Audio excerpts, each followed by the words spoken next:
Bonjour, je vais aborder la conduite automobile et quelques situations de basse vision liées au nouvel arrêté du 28 mars 2022.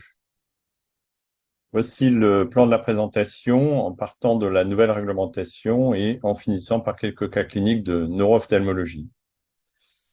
Conduire n'est pas un droit. Conduire, en fait, c'est une autorisation administrative temporaire donnée par le préfet du département. La durée de validité des permis dans toute l'Europe est de 15 ans.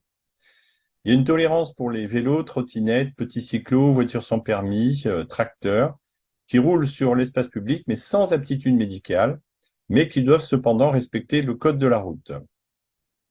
Alors, quelques notions sur l'aptitude de voiture légère. Donc, la voiture, c'est possible dès l'âge de 15 ans en conduite accompagnée, sinon c'est 18 ans pour avoir le permis complet. Les chiffres n'ont pas changé, c'est les mêmes chiffres dans toute l'Europe et dans la plupart des pays du monde. C'est incompatibilité, inaptitude si l'acuité visuelle binoculaire avec la correction habituelle est strictement inférieure à 5 dixièmes. Une notion, c'est que on a une population qui se trouve entre 5 dixièmes et 3 dixièmes. C'est-à-dire en dessous de 5 dixièmes, on n'a pas le droit de conduire en Europe. Et 3 dixièmes, c'est le début des droits sociaux en France, puisque 3 dixièmes sur les deux yeux donnent 50% d'incapacité selon le guide barème MDPH. On a donc plusieurs centaines de milliers de Français qui se situent entre le 3 dixième et le 5 dixième. Ils ne sont pas reconnus handicapés visuels et ils n'ont pas le droit de conduire.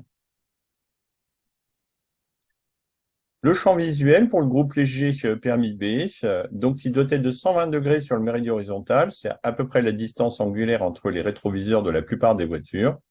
Et dans les 40 degrés centraux, aucune atteinte doit être significative. Alors, qu'est-ce que c'est qu'un champ visuel tubulaire? Je vous ai simulé un champ visuel de 10 degrés. Ça donne à peu près ça sur une scène de conduite. Nous avons quelques patients qui continuent de conduire avec un champ visuel de ce type-là, essentiellement les pathologies d'évolution extrêmement lente, comme certains glaucomes et certaines rétinites pigmentaires. Mais la vision, c'est quelque chose de dynamique. Avec un champ visuel très réduit, on peut en fait assembler plusieurs images très rapidement. Ça s'appelle la compensation par la mobilité oculaire et les mouvements de la tête. En plus, on peut faire jouer la mémoire si c'est un trajet connu, les phénomènes de complétion et bien sûr l'étape cognitive. Donc on peut avoir des compensations d'assez bonne qualité pour des champs visuels réduits. Donc la technique de champ visuel qu'on utilise pour l'aptitude, c'est celle qu'on utilise également en basse vision. On doit en fait tester un certain nombre de points. Donc en basse vision, ça va être 85 points et en conduite, ça va être plutôt le méridien horizontal, parce que c'est 120 degrés, les 40 degrés centraux. Pour le poids lourd, l'aptitude est plus sévère. Là, cette fois-ci, on raisonne œil par œil. L'acuité visuelle du meilleur œil doit être au moins égale à 8 dixièmes et celle du moins bon œil au moins égale à 1 dixième. C'est-à-dire qu'un monophtalme fonctionnel, une amblyopie strabique par exemple, une amblyopie par anisométropie, peut conduire un poids lourd. Les chiffres de champ visuel sont plus restrictifs. Aucune atteinte dans les 60 degrés centraux n'est permise par rapport à l'axe central optique. Et le champ visuel horizontal doit être au minimum de 160 degrés. Mais on peut avoir un petit déficit, par exemple, de type cadranopsie partielle supérieure ici, et être apte finalement au permis poids lourd. La diplopie, le texte récent de mars 2022 est plus précis.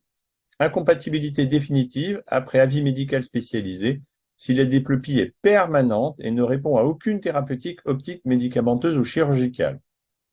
En pratique, il y a certaines diplopies incoercibles. On met les patients en monoculaire et un monoculaire a le droit de conduire un permis léger, pas de poids lourd bien sûr, puisque son champ visuel dépasse les 120 degrés et qu'il a une acuité visuelle supérieure à 5 dixièmes.